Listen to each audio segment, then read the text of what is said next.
नमस्कार दोस्तों, स्वागत है आपके अपने चैनल VNKD स्टडी पोर्टल में। हम इस वीडियो में DRDO MTS का प्रैक्टिस सेट देखेंगे।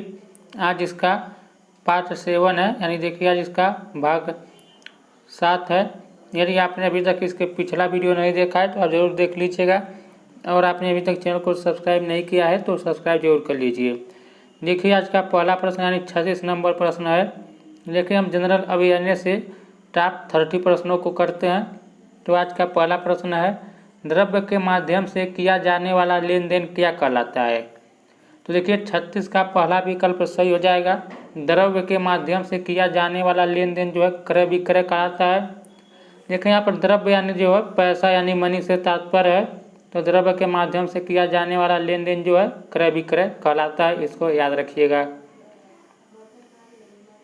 अगला देखते हैं, विश्व बैंक की कौन सी आनुषंगिक संगठन गरीब विकासशील देशों को शून्य ब्याज पर दीर्घकालिक ऋण प्रदान करता है। तो देखिए 37 का जो होगा तीसरा विकल्प सही होगा। अंतर्राष्ट्रीय विकास संघ जो है यह जो है शून्य ब्याज पर दीर्घकालिक ऋण प्रदान करता है। किसे? तो विकासशील देशों को। जो गरीब विकासशील देश हैं उन्हीं को जो है अंतर्राष्ट्रीय विकास संघ जो है शून्य ब्याज पर दीर्घकालिक ऋण प्रदान करता है।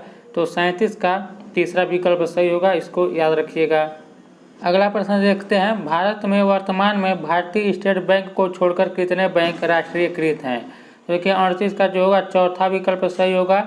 तो देखिए वर्तमान में भारतीय स्टेट बैंक को छोड़कर 19 बैंक जो हैं राष्ट्रीयकृत बैंक है। तो 38 का जो है चौथा विकल्प सही होगा। 19 बैंक जो है राष्ट्रीयकृत हैं, जो कि भारतीय स्टेट बैंक को छोड़कर। अगला देखते हैं, भारत सरकार ने ट्राइफेड की स्थापना कब की थी। तो देखिए भारत सरकार जो ट्राइफेड की स्थापना किया था वह 1987 में। तो 39 का जो होगा तीसरा विकल्प सही होगा, 1987 में। यही दोस्तों, आप डेली इसी तरह DRDO MTS का प्रैक्टिस सेट हल करना चाहते हैं तो चैनल को सब्सक्राइब जरूर कर लीजिएगा। अगला प्रश्न है, निम्नलिखित में से कौन व्यक्तिगत स्वतंत्रता का एक बचाव है। तो देखिए 40 का जो होगा पहला विकल्प सही होगा। बंदी प्रत्यक्षीकरण जो है यह व्यक्तिगत स्वतंत्रता का एक बचाव है। तो 40 का पहला विकल्प सही होगा, इसको याद रखिएगा। अगला प्रश्न है, सर्वप्रथम किस वर्ष किसी भारतीय राज्य को भाषाई आधार पर मान्यता दी गई थी। तो देखिए 41 का जो होगा पहला विकल्प सही होगा, 1956 में। तो देखिए वर्ष 1956 से किसी भारतीय राज्य को भाषाई आधार पर मान्यता दी गई थी। तो 41 का पहला विकल्प सही होगा। और देखिए यह भी याद कर लीजिए, तो देखिए आंध्र प्रदेश एक ऐसा राज्य है जो भाषा के आधार पर गठित हुआ था, यानी भाषा के आधार पर गठित होने वाला पहला राज्य कौन है? आंध्र प्रदेश है, इसको याद रखिएगा। अगला प्रश्न देखते हैं, भारतीय संविधान में कौन से संशोधन अधिनियम ने पंचायती राज प्रणाली को संवैधानिक दर्जा दिया। तो देखिए 42 का जो होगा तीसरा विकल्प सही होगा। 73वां जो संवैधानिक संशोधन अधिनियम जो था वही जो है पंचायती राज प्रणाली को संवैधानिक दर्जा दिया। तो 42 का तीसरा विकल्प सही होगा, इसको याद रखिएगा। अगला देखते हैं, भारतीय संविधान की समवर्ती सूची की अवधारणा किस देश के संविधान से प्रेरित है, बताइए। तो देखिए 43 का जो होगा दूसरा विकल्प सही हो जाएगा। तो देखिए भारतीय संविधान की समवर्ती सूची की अवधारणा जो है ऑस्ट्रेलियाई संविधान से प्रेरित है। तो 43 का जो होगा दूसरा विकल्प सही होगा। समवर्ती सूची जो है वो ऑस्ट्रेलिया के संविधान से प्रेरित है। तो 43 का जो होगा आपका दूसरा विकल्प सही हो जाएगा। अगला देखते हैं, सुल्ताना रजिया बेगम के पिता कौन थे। तो देखिए यह आसान प्रश्न है, सभी जानते हैं, और जो नहीं जानते हैं तो अभी जान लें। तो देखिए रजिया सुल्तान के जो पिता वह इल्तुतमिश थे। तो 44 का जो है पहला विकल्प सही हो जाएगा।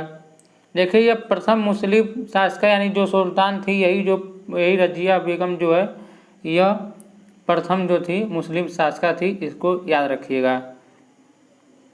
जो प्रथम मुस्लिम सुल्तान थी, इसको याद रखिएगा। अगला देखते हैं, यूनानियों को निम्नलिखित में से किस भारतीय राजा ने बाहर निकाल दिया था।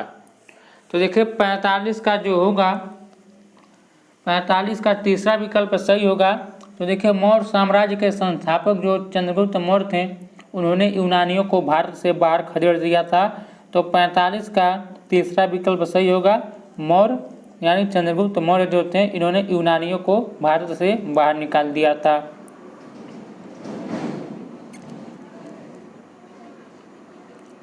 अगला प्रश्न देखते हैं, निम्नलिखित में से किसने गदर पार्टी की स्थापना की।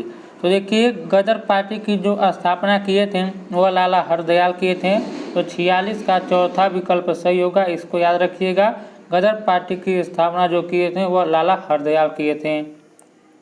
अगला देखते हैं, किस वर्ष महात्मा गांधी ने साबरमती आश्रम से सविनय अवज्ञा आंदोलन शुरू किया।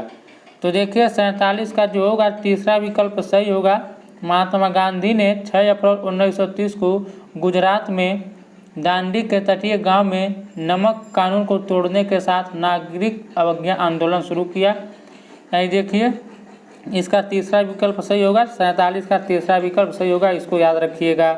अगला देखते हैं, निम्नलिखित लोक नृत्यों में से कौन सा राजस्थान के साथ जुड़ा हुआ है। तो देखिए 48 का जो होगा दूसरा विकल्प सही होगा। गेर नृत्य जो है भारत में राजस्थान के लोकप्रिय प्रसिद्ध लोक नृत्यों में से एक है। और देखिए यह नृत्य जो यह मुख्यतः भील समुदाय द्वारा राजस्थान में किया जाता है। तो इसीलिए 48 का दूसरा विकल्प सही होगा।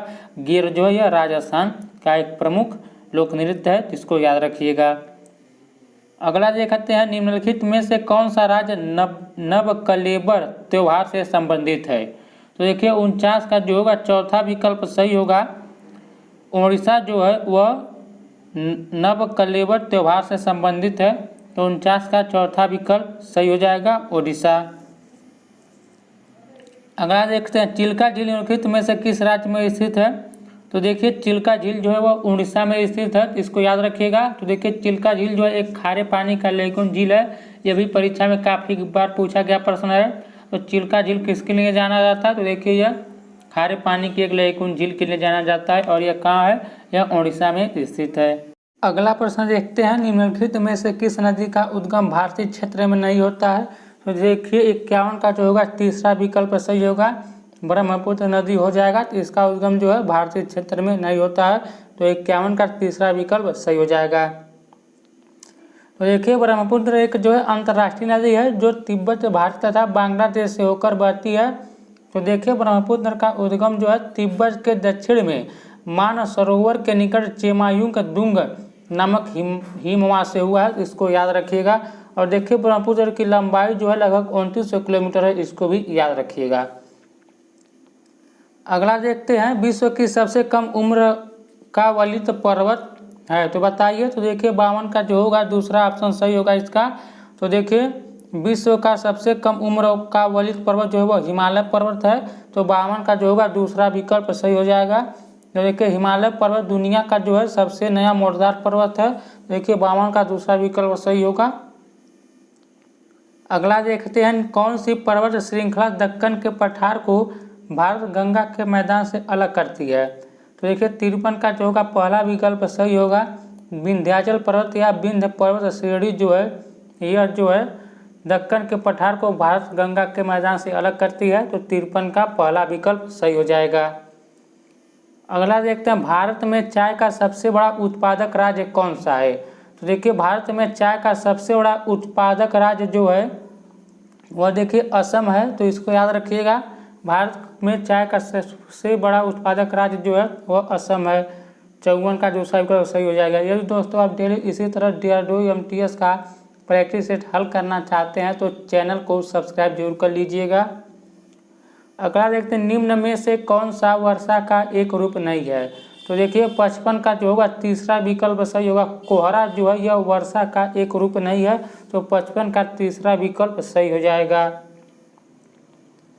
अगला देखते हैं, विमानों की ऊंचाई माप करने के लिए कौन सा यंत्र उपयोग किया जाता है।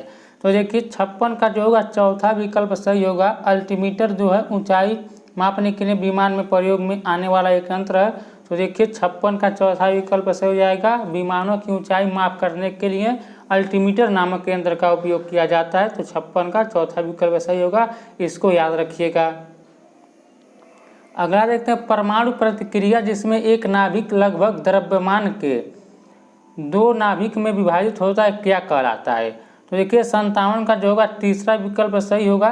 तो देखिए परमाणु प्रतिक्रिया जिसमें एक नाभिक लगभग बराबर द्रव्यमान के दो नाभिक में विभाजित होता है वह नाभिकीय विखंडन कहलाता है। तो 57 का तीसरा विकल्प सही होगा, इसको याद रखिएगा। अगला देखते हैं इनमें से कौन सी विद्युत चुम्बकीय तरंग है।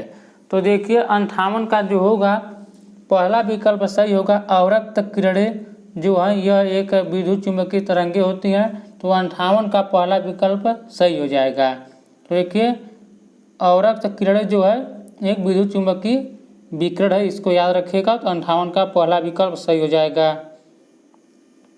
अगला देखते हैं निम्नलिखित में से किससे क्विनाइल निकाला जाता है। तो देखिए 59 का तीसरा विकल्प सही हो जाएगा। क्विनाइन यानी सिनकोना की छाल से निकाला जाता है। तो देखिए क्विनाइन जो निकाला जाता है वह जो है क्विनाइन से निकाला जाता है। तो 59 का तीसरा विकल्प सही हो जाएगा। अगला देखते हैं निम्नलिखित मत्स्यों में किसमें स्विम ब्लैडर अनुपस्थित है। तो देखिए 60 का जो होगा तीसरा विकल्प सही हो जाएगा। इसका सिल्वर फिश में जो है स्विम ब्लैडर अनुपस्थित है। तो 60 का जो है तीसरा विकल्प सही हो जाएगा। अगला देखते हैं सोडा लाइम इनमें से किसका मिश्रण है। तो देखिए सोडा लाइम जो है NaOH और CaOH का ऑल्ट वाइज दोनों का मिश्रण है। तो 61 का दूसरा विकल्प सही होगा, इसको याद रखिएगा। अगला देखते हैं पेट्रोलियम बताइए किसका एक मिश्रण है। तो देखिए 62 का जो होगा पहला विकल्प सही होगा। पेट्रोलियम जो है वह एक हाइड्रोकार्बन का मिश्रण है। तो 62 का पहला विकल्प सही हो जाएगा। अगला देखते हैं जल गैस इनमें से किसका संयोजन है। तो देखिए जल गैस जो होता है वह CO और H2 का एक संयोजन है। तो 63 का तीसरा विकल्प सही होगा, CO और H2 का। अगला देखते हैं national mission for sustaining the Himalayan ecosystem यानी NMSHE में निम्नलिखित में से कौन सा राज्य शामिल है। तो देखिए 64 का जो होगा चौथा विकल्प सही हो जाएगा। जो देखिए सभी विकल्प सही हैं यानी पश्चिम बंगाल, मिजोरम, अरुणाचल प्रदेश ये सभी जो है national mission for sustaining the Himalayan ecosystem में सम्मिलित हैं। तो देखिए 64 का जो है चौथा विकल्प सही होगा, इसको याद रखिएगा। अगला देखते हैं कारगिल में युद्ध और सेना के आवागमन ने किस जानवर के निवास को सबसे अधिक प्रभावित किया। तो देखिए 65 का जो होगा इसका जो होगा चौथा विकल्प सही होगा, हिमालयन ब्राउन भालू को।